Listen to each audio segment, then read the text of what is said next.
He didn't say goodbye. That was the thing that stayed with me longest, not the phone call, not the drive to the hospital, not standing in that empty parking lot at 2 in the morning trying to remember how to breathe. It was the fact that my Uncle David hadn't said goodbye to anyone, because there was no one there to say goodbye to, except me. And I had been 3 states away, asleep, when it happened. I found out the way you find out about things that shouldn't happen over a phone, my mother called, said the words, and then immediately started talking about logistics, arrangements, whether anyone needed to fly in. She said the last part with a particular kind of lightness that told me she already knew the answer. Nobody would need to fly in. Nobody had been planning to visit anyway. I was 26 when Uncle David died. He was 61 years old, and he had lived alone in a small house outside of Clarksville, Tennessee for the last 9 years of his life. The house had 3 rooms, a front porch with a broken screen door, and a yard that he kept mowed with a kind of mechanical precision that I always found quietly impressive. Everything about him was like that, precise, contained, like a man who had learned long ago that the world didn't need to know what he was thinking. My mother's brother. That's how people usually introduced him when he came around, which was not often. "This is David, my brother," and then the conversation would move on, because David was not a man who gave you much to work with socially. He didn't talk about himself. He didn't talk about his work, or his past, or where he had been. He would sit at the edge of whatever room the family had gathered in, hold a glass of sweet tea without drinking it, and watch, not in a creepy way, just in the way of someone who had learned to observe things very carefully and had never really stopped. The last time I saw him in person was 2 Christmases before he died. He drove up to my parents' house in Georgia, sat through dinner, helped my father carry boxes into the attic without being asked, and then left before dessert. My brother Marcus didn't notice he was gone until an hour later. My mother said something about how he had always been like that. My father changed the subject. I was the only one who ever called him. Not consistently, life has a way of pulling you in too many directions, but every few months I would dial his number and he would pick up on the second ring, and we would talk for 45 minutes about nothing in particular. Books. The weather in Tennessee. Whether the Braves had any shot that season. He would ask about my job. I would ask about his garden. He had started growing tomatoes a few years back, and he talked about them with more warmth than he talked about almost anything else. He never talked about the army. I knew he had served. You don't grow up in a family without picking up certain things. There were photographs when he was young, a serious face under a beret, broad shoulders in a uniform that I didn't know how to read. My grandmother, before she passed, mentioned once that David had done important work and then looked out the window and didn't say anything else. When I was 12, I asked my mother directly, and she said he had been in special forces or something with a vagueness that suggested she genuinely didn't know or hadn't asked. I didn't know until much later that those 2 possibilities were very different things. He retired at 41. That struck me as young, even then. He never explained it. He bought the house in Clarksville, started the garden, and that was that. He had a pension. He had a truck that was 10 years old and ran perfectly because he maintained it the way he maintained everything in his life, with quiet, steady attention. He went to the same diner every Tuesday morning.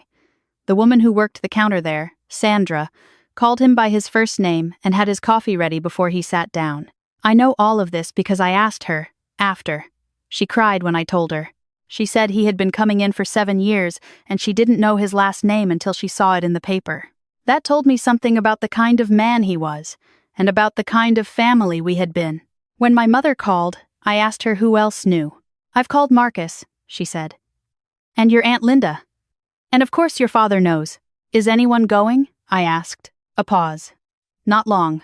The kind that contains an entire answer. The funeral home said there's really not much to it, would just be a graveside service, since he didn't have a church. And with the holidays coming, it's really not a good time for everyone to— "I'll go," I said. "Sweetheart, it's a 16-hour drive." "I'll fly," I said.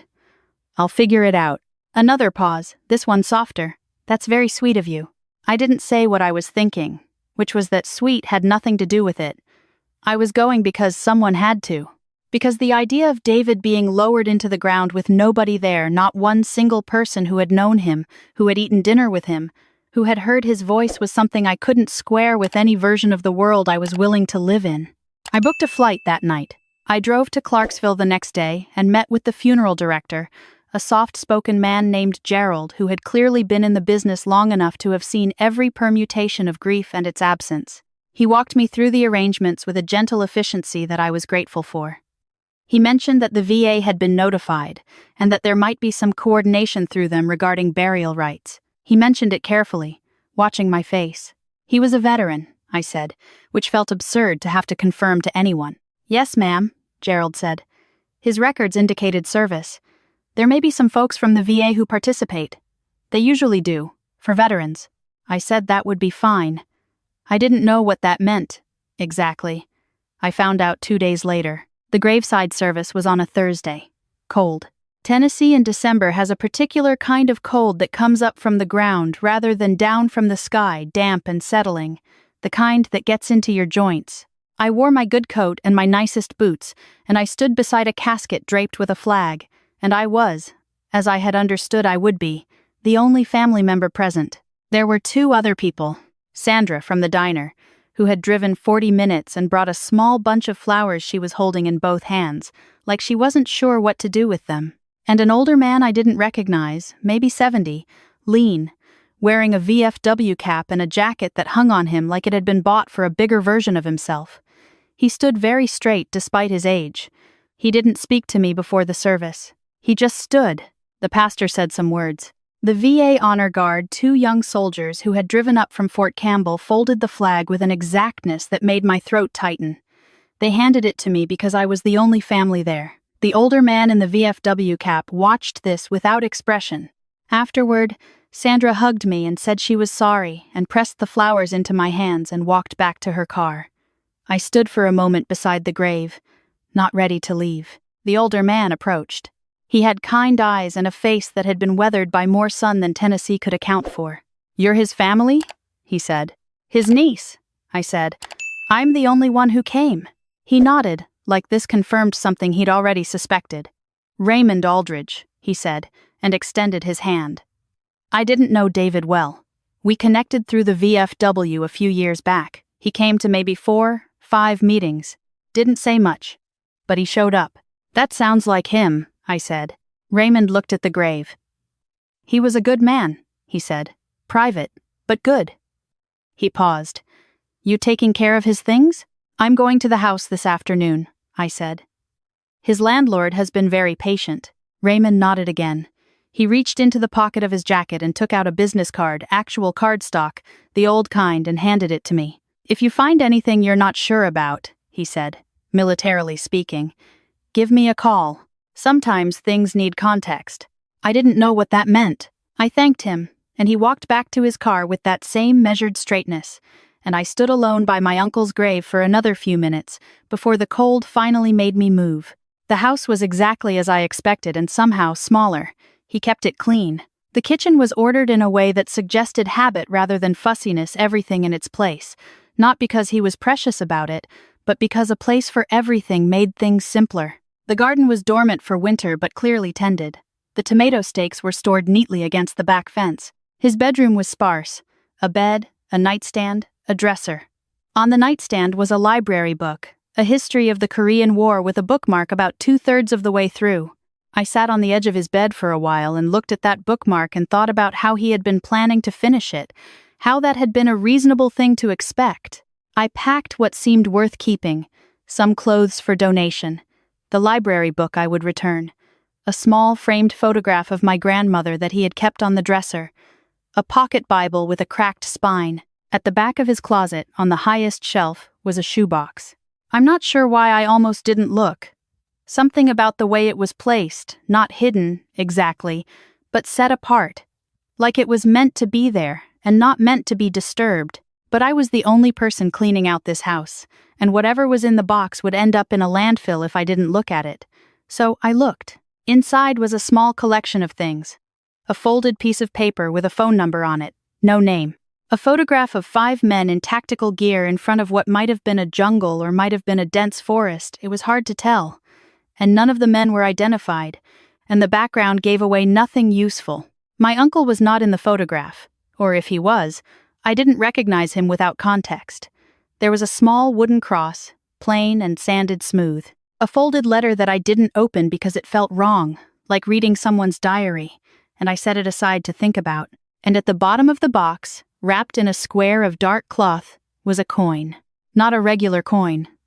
Larger than a quarter, thick, with a weight that felt significant when I picked it up. Brass, or something like it.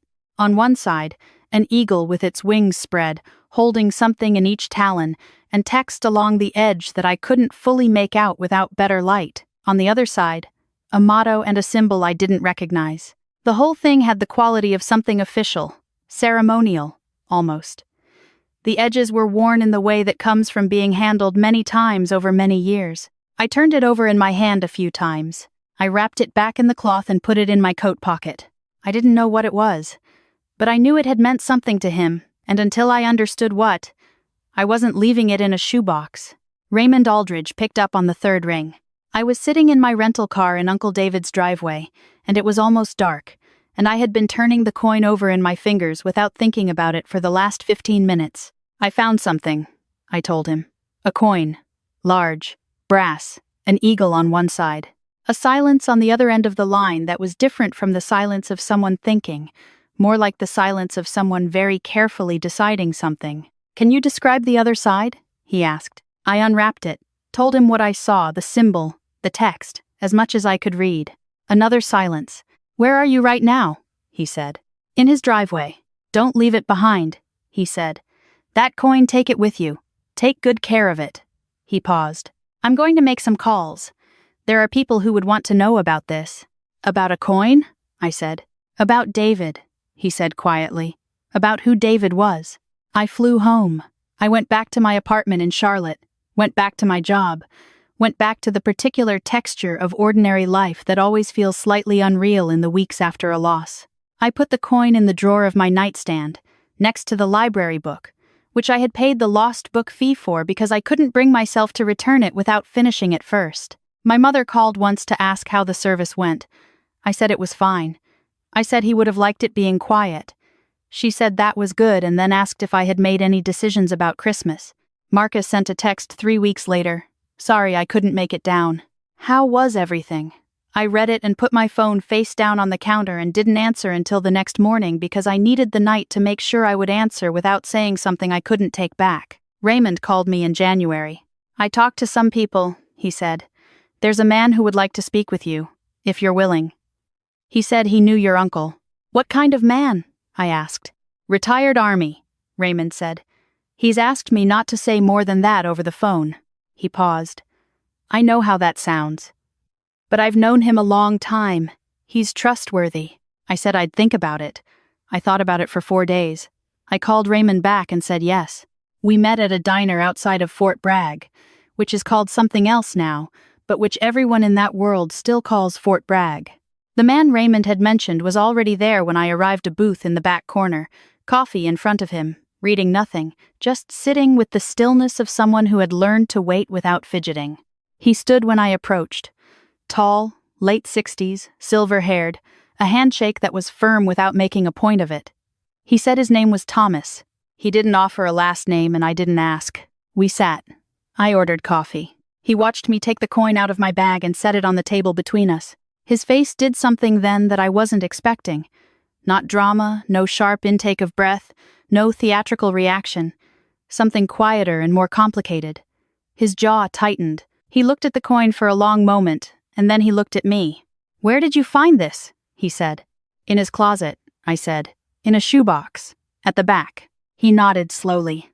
He reached out and picked it up with a care that told me everything I needed to know about its weight before he said a single word about it. "Do you know what this is?" he asked. "No," I said. He turned it over in his fingers the way I had done, in the driveway, in the dark. "Your uncle served in the 1st Special Forces Operational Detachment," he said. He paused to let that land. "Most people call it Delta Force, though that's not a term we use." He said the last part without any particular emphasis, not coy, not showing off, just accurate. He served for 16 years. He retired as a master sergeant. His service record the parts that exist as a record lists him as a training instructor. The rest of what he did. He set the coin down on the table between us, carefully.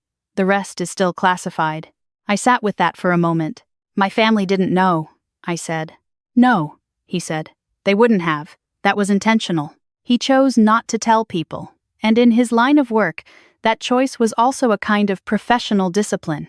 The men he served with, they don't talk about it. Not because they're forbidden to, though sometimes they are, but because they understand something about the value of quiet. He paused.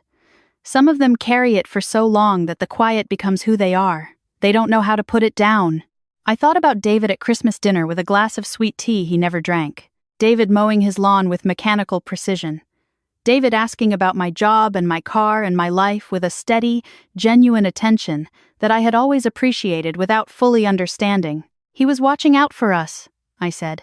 And I wasn't sure where the thought came from, but as soon as I said it, I knew it was true in some way I couldn't articulate. Thomas looked at me. That's what they do, he said. That's what all of them do. In the end, they spend their whole careers watching out for people who will never know their names. Why are you here? I said. Why did you want to meet me? He picked up the coin again. Because David was one of ours, he said simply. And because when one of ours goes without family present, without people who understand what he gave, it matters. To us, the ones still here. He set the coin down in front of me. This is a unit coin.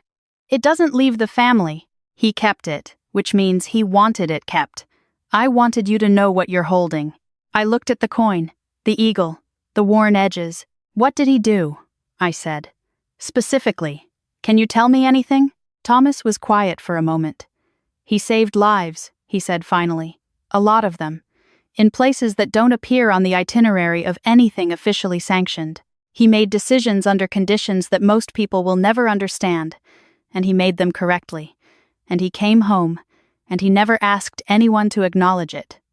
He paused. He was one of the best operators I ever worked with, and I want you to know that, even if no one else in your family ever does.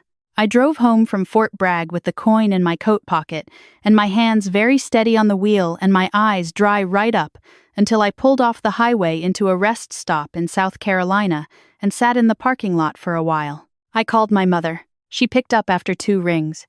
She could tell from my voice that something had happened, and to her credit, she asked what was wrong before assuming anything. I found out who David was, I said. What he did in the army. A silence. What do you mean? I told her. Not all of it, some of it I wouldn't repeat to anyone. But enough. The unit. The coin. What Thomas had said. I told her about 16 years of service, and a record that listed him as a training instructor because the truth was classified. I told her about the places that don't appear on any official itinerary. I told her about what Thomas had said, that David was one of the best he ever worked with. My mother was quiet for a long time. He never said anything, she said. Her voice was different, smaller. No, I said. I thought he was. I don't know what I thought. I thought he was just quiet. He was quiet, I said. That was part of it. Another silence. And we never. She stopped. I didn't fill the silence for her. Some silences need to be sat in. He knew, I said finally. I think he understood that you didn't know. I don't think he was waiting for an apology. I think he was okay with it. In his way. That was how he was built. He didn't need the credit, but he deserved it, my mother said. Yes, I said. He did. I went back to Clarksville in the spring. The grave had settled by then, the way graves do. The VFW had placed a marker I had called Raymond, who had made some calls, which is how things seem to get done in the world that David had moved through, and the marker listed his name, his dates, and his branch of service. Nothing about his unit. That wasn't the kind of thing that gets listed on markers.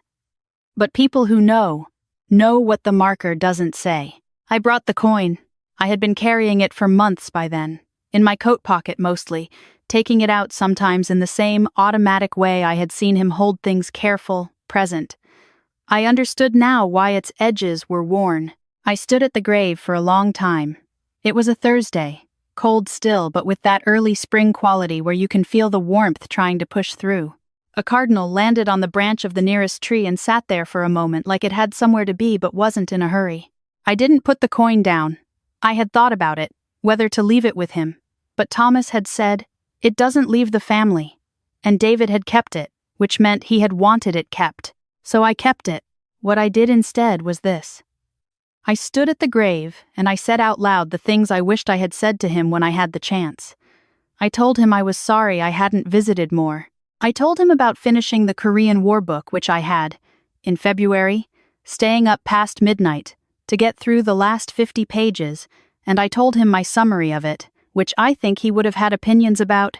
I told him about the diner, and Sandra, who had started a small collection among the Tuesday regulars to plant something in his honor in the small garden outside the diner door.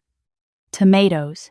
I told him I understood now. Not all of it, most of it I would never understand. And that was appropriate. But the shape of it, the choice to carry it quietly, the way some people move through the world doing the thing that needs doing without asking anyone to watch. The cardinal was still in the tree when I turned to leave. I stopped and looked at it for a moment, which I don't usually do. I'm not a stop and look at birds kind of person, generally. But something about that morning made me slow down. My brother Marcus called me the following week. Not a text, a call. He asked how I was, and then he asked if it was true, what Mom had told him about David. I said it was. He was quiet for a while. I didn't know, he said. Nobody did, I said. But you went to the funeral, he said. When nobody else did. Yes, I said. Why? He said. It wasn't accusatory. It was a real question. I thought about how to answer it. About the particular weight of a coin worn smooth from years of handling. About a man who sat at the edge of every room he entered, not because he was outside of things, but because he had learned to see more clearly from there. About a garden maintained in winter because the garden would need to be ready in spring, and someone had to do the work even when the result was still invisible. Because he was there, I said. That's all. He was always there, even when none of us were paying attention. The least I could do was show up. Marcus didn't say anything for a moment. I should have gone, he said. Yes, I said. I didn't say it gently, and I didn't say it harshly.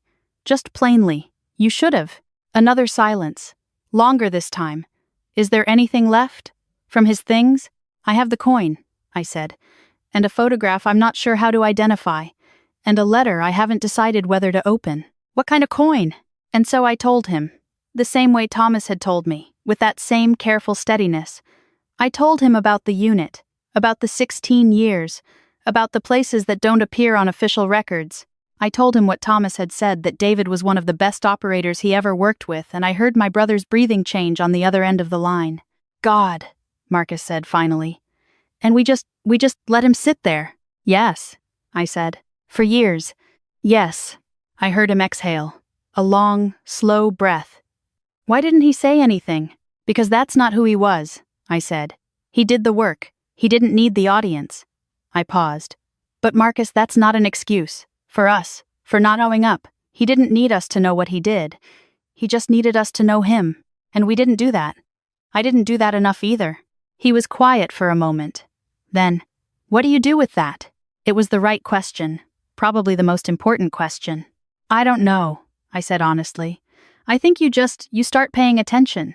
To the quiet people. To the ones who don't say much at dinner.